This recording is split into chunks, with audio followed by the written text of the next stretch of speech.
yards. Oklahoma moving the ball again. First and goal. Now in the second, Chris Brown. Just like that, it's 14-0. And the route is on. 4th and 3 now. Mike Leach says, yeah, let's go for it. Field goals aren't going to get it done in this game. Harrell buying some time, little flip, but it's incomplete, so the Red Raiders turn it over on downs. That Oklahoma sideline fired up. Bradford turns that into points. He's got Grisham. 10 catches on the year for the tight end. Sooners up 21-0. Ensuing possession, another 4th down. 4th and 4. They go for it again. And again, that Sooners D comes up huge, denying Michael Crabtree the football. Graham Harrell having a tough day. Actually, the number's pretty good. 33 of 55, 361 yards, 3 touchdowns. But he did have this pick right here. Travis Lewis takes it and takes it for a ride all the way down inside the 5-yard line. Another big turnover caused by the Oklahoma defense right before the half, and DeMarco Murray carries it over. 42-7 Oklahoma at halftime. No mercy rule in the highlight. The nightmare continues for Mike Leach. 3rd quarter, 45-7 now. Harrell the give to Shannon Woods. Woods the give to the Sooners. The fumble right there, Keenan Clayton, and Keenan Clayton's going to have a little return here. Sets up his blockers, gets to some sideline, and he goes down inside the 5-yard line. That set up another score, and then to finish it off, Manny Johnson. How about the one-handed catch? Bingo. Bob Stoops and his guys crushing Texas Tech. We've played these guys a lot, and we haven't been in shootouts. I know everyone talks about that, but that hasn't been the case when we played them. So I want to say it in a humble, good way, we did expect to play well or for it not to be a shootout. We have, for the most part, through the years, have really played them well. We understand our guys tackle in space. We get good pressure. And our guys cover well. And so, again, it's just fundamental. We didn't do anything fancy, just our normal stuff. Let's go next level with the stats. The key to Oklahoma's success was Sam Bradford's ability to spread it around, and most of the damage came between the hash marks. Bradford 8 of 9 for 217 yards and 3 touchdowns in the middle of that Red Raiders defense. Here's Mike Leach. Against a team like Oklahoma, you can't squander plays. I think you have to, because against them you're slicing it thin any way you look at it. And if you're going to squander plays like we did today, it's going to be awfully difficult. And I think they played really hard, and this takes nothing away from Oklahoma, but I think there was also an element of them, waiting for us to over-try and self-destruct on our own, which that's the part that's disappointing. So here's how it lays out in the Big 12 South. Texas, Oklahoma, Texas Tech, all 6-1 in conference. Oklahoma State is 5-2. After next week, if there's a 3- or a 4-way tie, the tiebreaker goes to the team with the highest BCS ranking. If there's a 2-way tie, head-to-head record between the two teams decided. The winner plays Mizzou in the Big 12 championship game.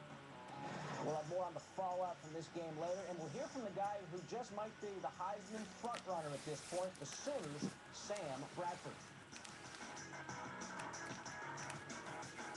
Joe Paterno's 43rd season in Happy Valley will not be his last. According to the winningest coach in college football, he plans to leave Penn State for the foreseeable future, saying, quote, "I'm planning on coming back. Right now, I have no plans to leave."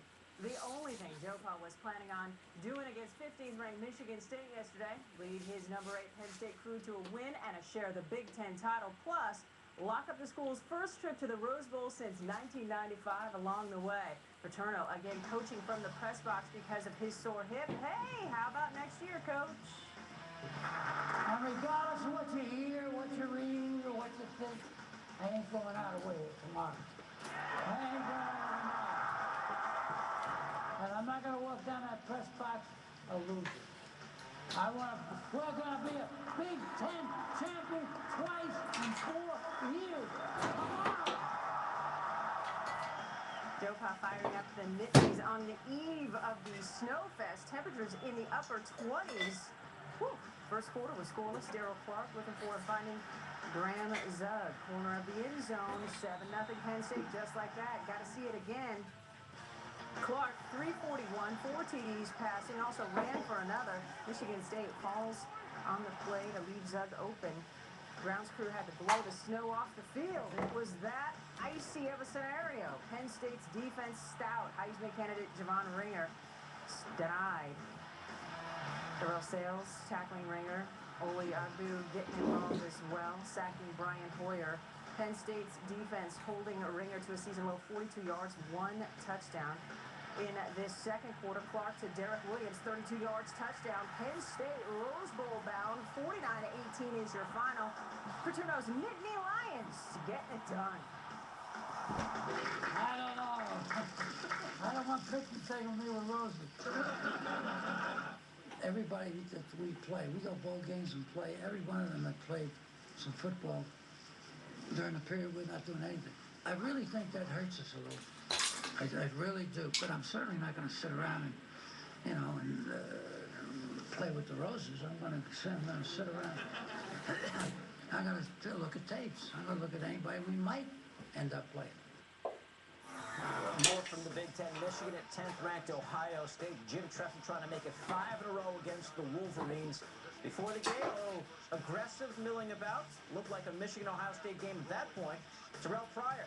Then picked off by Stevie Brown, who takes it back inside the 20, but Michigan would miss a field goal on the drive. Still first, Chris Beanie Wells. And there he goes. 59 yards later, Ohio State up 7-0. Wells, 134 yards on the day, left in the third quarter with a bad hamstring. Second quarter now, Pryor. Play action, going for Brian Hartline. Bingo. A 53-yard hookup, Buckeyes up 14-0. Third quarter, it's 21-7. Ray Small taking some punt and going to the sideline, and there he goes. Ray Small gets down inside the Michigan 10. That led to another touchdown. It's 28-7. Pryor, the first Buckeyes freshman QB since Art Schleister to beat Michigan, buying a lot of time here, and finally finds Dane Sansenbacher for the score. For the first time ever, Ohio State has won 5 straight in this series over Michigan, 42-7 the final. So let's recap what happened in the Big Ten on Saturday. With the win over Michigan State, Penn State gets a piece of the Big Ten title and clinches a spot in the Rose Bowl, their first in 14 years. The Buckeyes also clinch a share of their 4th straight Big Ten title, still in the mix to receive an at-large berth to a BCS bowl game. Much more ahead inside Sports Center. Highlights of a scary Saturday for the Beavers and the Badgers, and how Notre Dame fell to a 20-point underdog at home. Walker puts it up. It's on its way, and it is no good. And Syracuse has won. And you thought the political season was over. Let the debating begin. Our experts try to make sense of this BCS mess. Plus, Evan Smith on which running backs will be running over their competition today and why some may be running out of steam. And a supersized NBA matchup, the #1 pick from the '92 draft hosting the #1 pick from the '07 draft. The question, which guy looks older?